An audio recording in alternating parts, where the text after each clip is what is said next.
Hello everybody, Leo Babauta from Zen Habits here, and in this video I'm going to talk about how I quit smoking. Now that was almost 20 years ago in 2005, but it's a really important thing to talk about. So in this video we're going to dive into how I quit, what I learned from it, the specific strategies and tactics that really helped me to do that, and how that actually helped me change habits in the rest of my life. So let's go back, 2005. We're doing a time machine back to 2005, and I was stuck in my life. Quitting smoking was a turning point. It changed my entire life. So I was stuck. I couldn't quit smoking. I had tried 7 times to quit smoking and failed. I couldn't stick to a diet or lose weight. I couldn't exercise. I was out of shape. I procrastinated a lot. I was in debt. I had a lot of clutter. Um, I couldn't stick to anything to save my life, to literally save my life. So I decided I'm not going to try and change everything all at once, because that's what I've been trying. Is like, let's change my entire life all at once. Maybe that's familiar to you. I said, I'm going to try and change one thing and put everything I have into that one thing.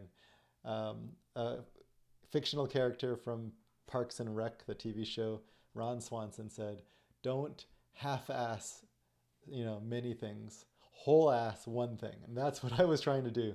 Whole ass one thing. And I said, what would actually have a really big impact? And so for me, it was quitting smoking. Not only would this have a big impact on my own health, but my wife was also a smoker. She'd been smoking longer than me. She had stopped smoking while she was pregnant with our 6th kid. And I knew that after she gave birth, she was going to go back to smoking if I was smoking.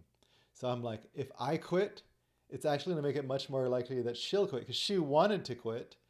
But if I'm smoking, she'll probably be smoking with me. So I'm like, okay, she's already quit.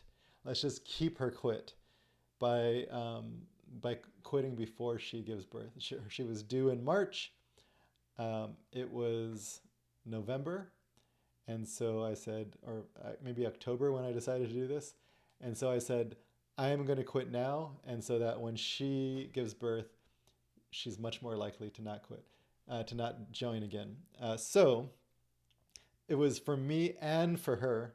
And if the two of us quit smoking, it was actually going to be a huge positive benefit for our kids, because kids are much more likely to smoke if their parents are smoking. So if we both quit, it's going to be positive for them. We're going to be modeling something for them. So it was really important to me. And that's why I chose that. It's a really high impact task.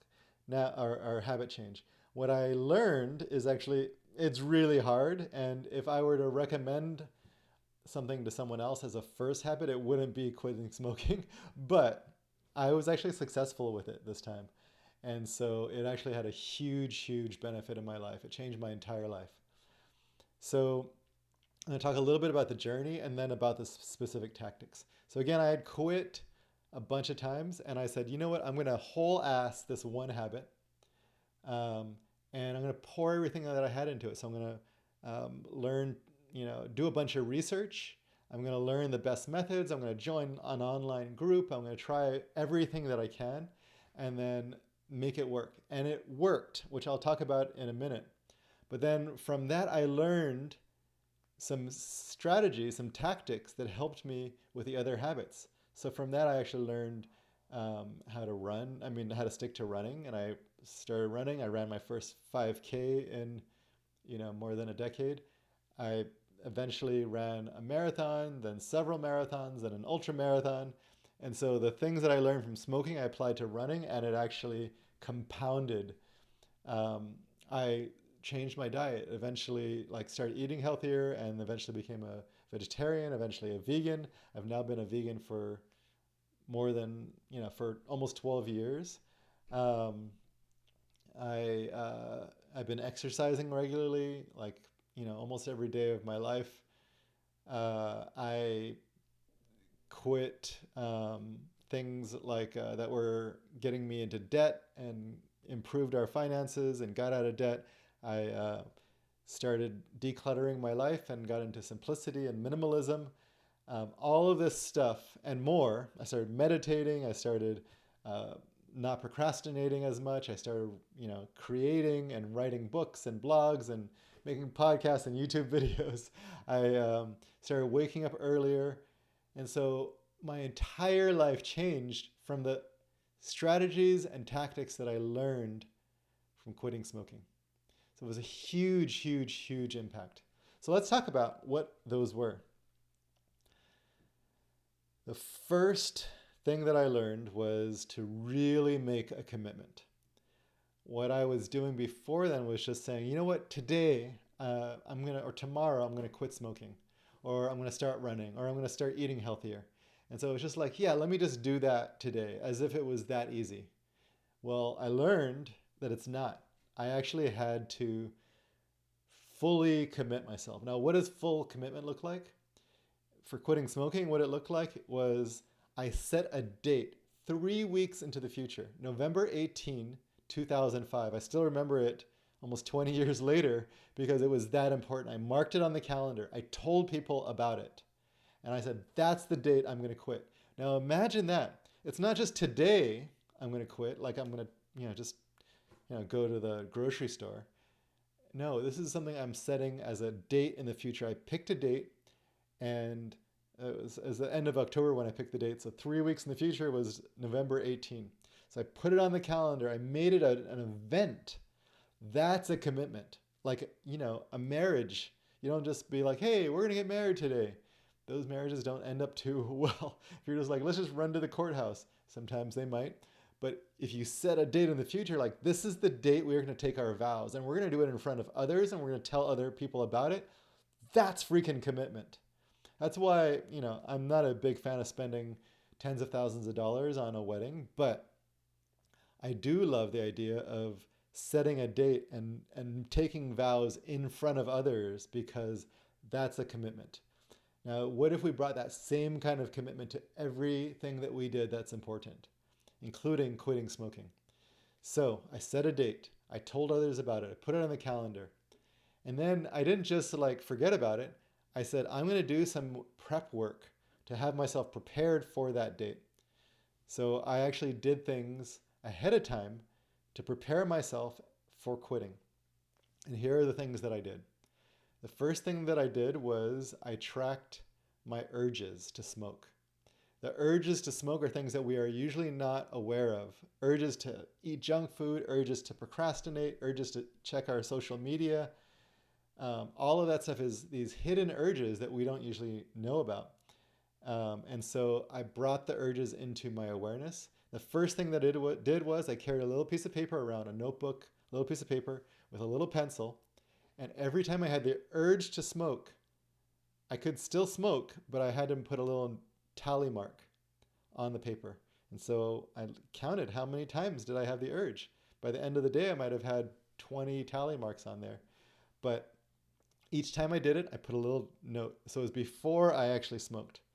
So I put a little tally mark. After several days of doing that, I was much more aware of the urges. Next, after several days of doing that, I started to make a list. What were the things that were prompting me to have the urges?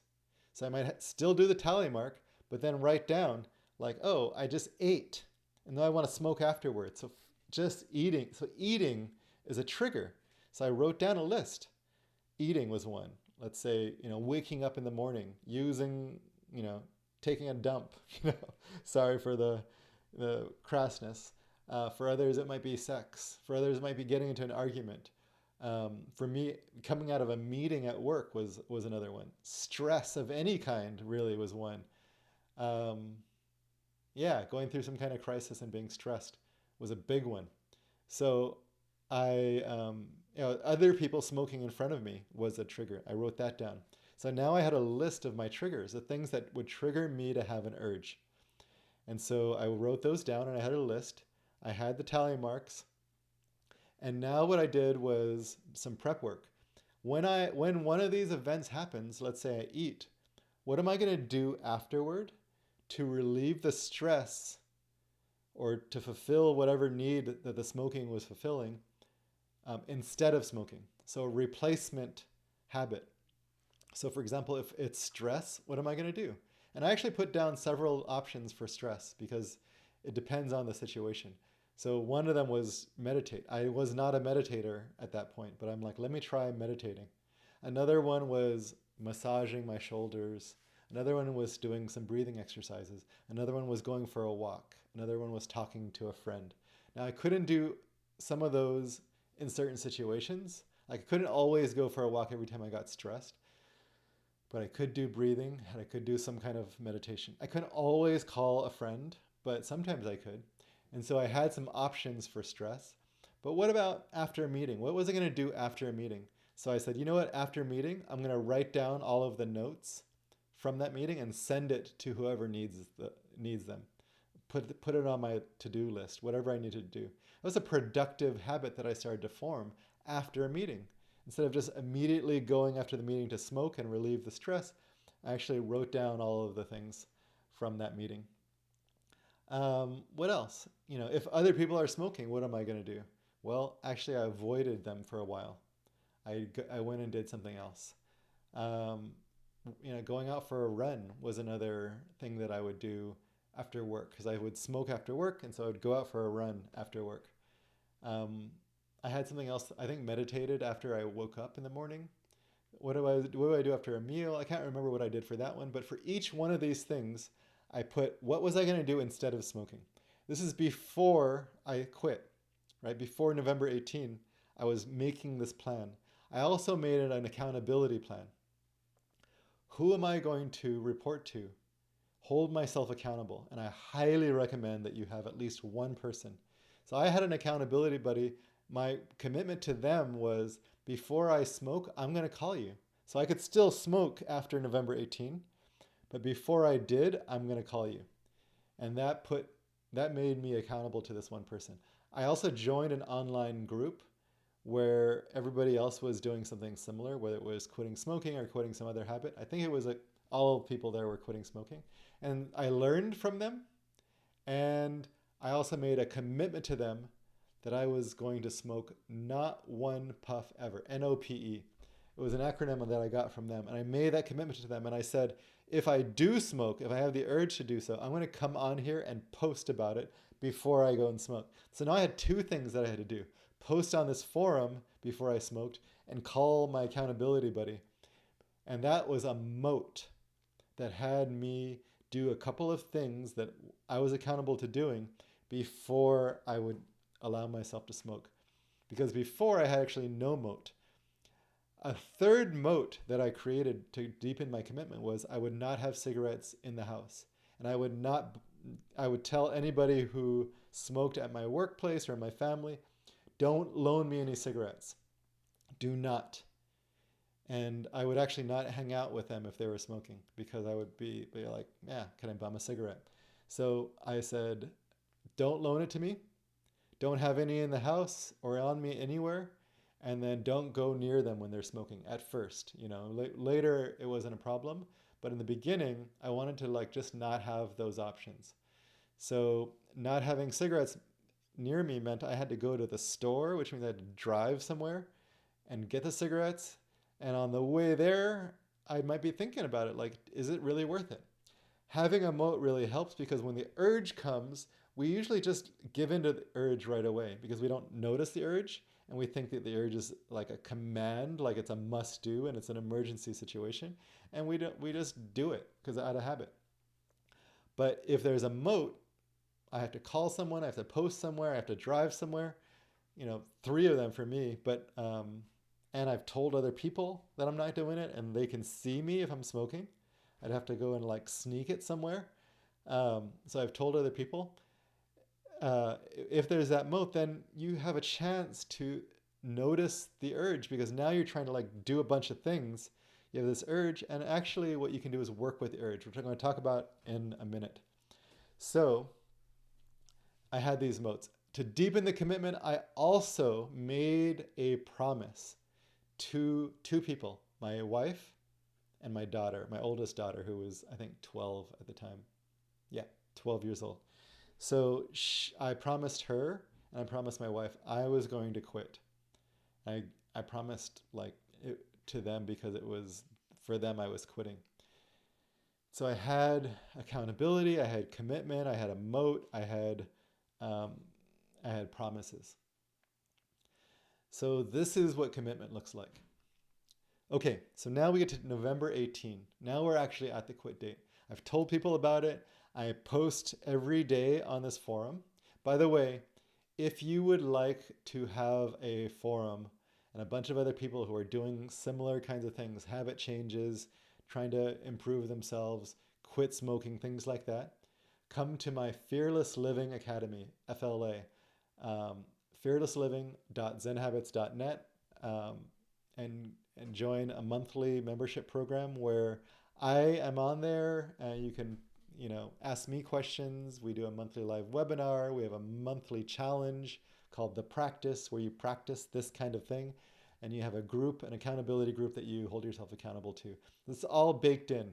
So all this stuff that I'm talking about is baked into FLA, Fearless Living Academy. So come join me. Okay, so November 18 comes. I've made a commitment. I post every day to this group.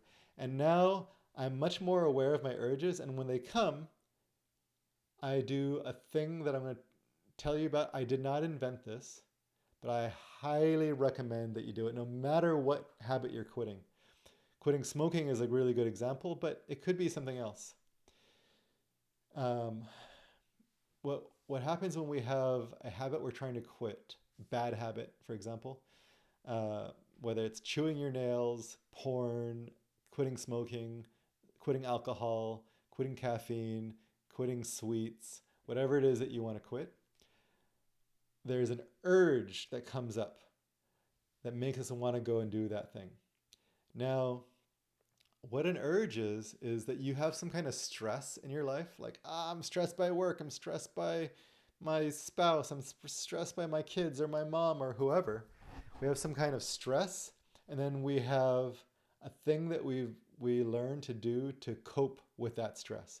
So eating for a lot of people, smoking, alcohol, drugs, all of that kind of stuff.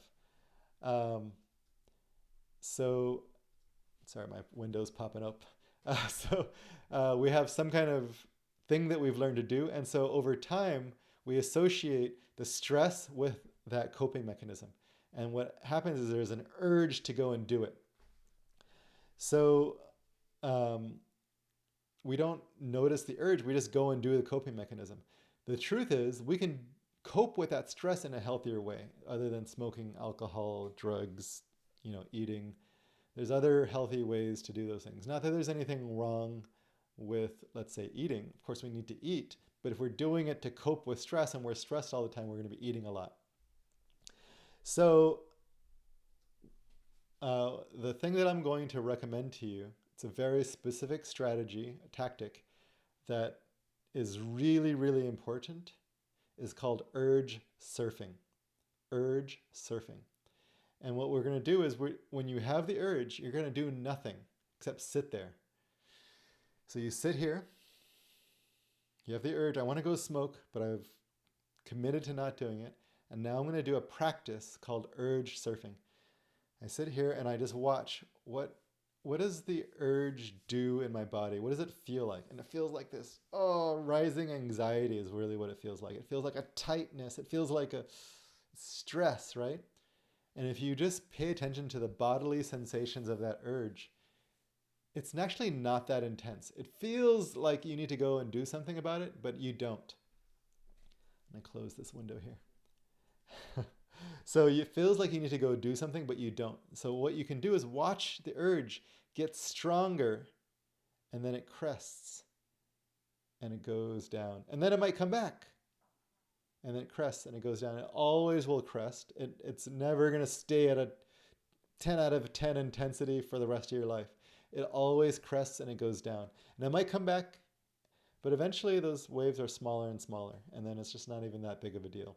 Hunger is also an example of this. Now, of course, we have real hunger signals, but sometimes those hunger signals are like, I need to go fill my face with something. Not necessarily. You can just watch the urge to eat something rise and fall. And I'm not saying you should starve yourself and always make yourself go hungry, but hunger is just another urge in most cases. So urge surfing is watching it in your body rise and then fall. You do some deep breathing so that you don't have to run away from the urge. You watch it get intenser and then less intense. And if you can do that, it will change your entire life.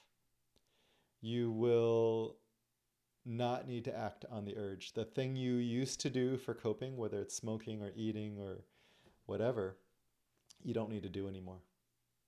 You can just let the urge surf, and then you can choose a different coping mechanism. Maybe I'm going to go for a walk, call a friend, take a bath, massage myself.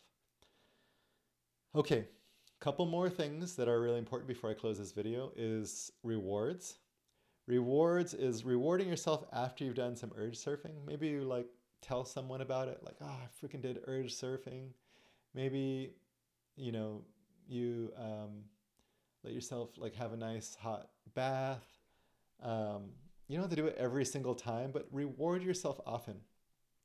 I used to, first I was eating candy as a reward, but then I didn't feel that was that healthy for me. So I did this other tactic that I'm going to recommend to you that I found to be magical. Frozen grapes. I took red seedless grapes. I plucked them off of the stems, put them into a container, put them into the freezer. When I had an urge, I would do the urge surfing, and then I'd go and put a red frozen grape in my mouth. And I could suck on it, I could chew it. It's healthy. It's not a lot of calories. It's a little bit of fiber. And it was cold and satisfying in some way. It fulfilled this like oral kind of fixation that you might have if you smoke. And for some reason, that was a really nice, rewarding thing for me. And I didn't feel guilty doing it. I also celebrated each day, each week with my online group and my family. I told my wife and daughter about it, got high fives from them, a hug. And then I would do like a weekly, maybe go out to a restaurant to celebrate. Eventually, I reinforced through celebrations and rewards, the progress that I was making. But I also learned other replacement ways to cope with my stress, and I did not need smoking so much. I think I had one relapse when I had a death in the family like 6 months later, and I smoked once. I did not like it. I wish I didn't do it. And since then, I haven't had a single cigarette. I learned other ways to cope with deaths in the family.